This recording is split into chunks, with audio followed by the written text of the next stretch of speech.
Ang mabuting balita ng Panginoon ayon kay San Lucas. Papuri sa iyo, Panginoon. Noong panahong iyon, nagpunta si Jesus sa Capernaum, Galilea.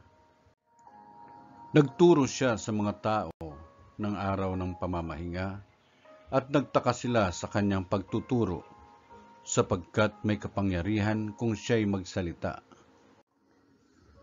Naroon sa sinagoga ang isang lalaking inaalihan ng demonyo o isang masamang espiritu.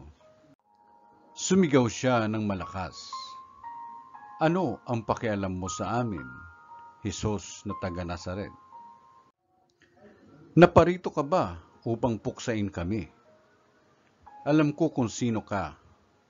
Ikaw ang banal ng Diyos." Subalit pinagwikaan siya ni Jesus. "Tumahimik ka. Lumayas ka sa taong yan." At sa harapan ng lahat, ang tao'y inilugmok ng demonyo at iniwan ng hindi man lamang sinaktan. Nang gilalas silang lahat at nasabi sa isa't isa, "Anong uri ng pangungusap ito? Makapangyarihan at mabisa.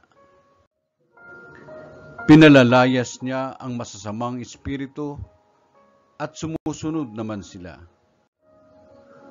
At kumalat ang balita tungkol kay Jesus sa buong lupaing iyon.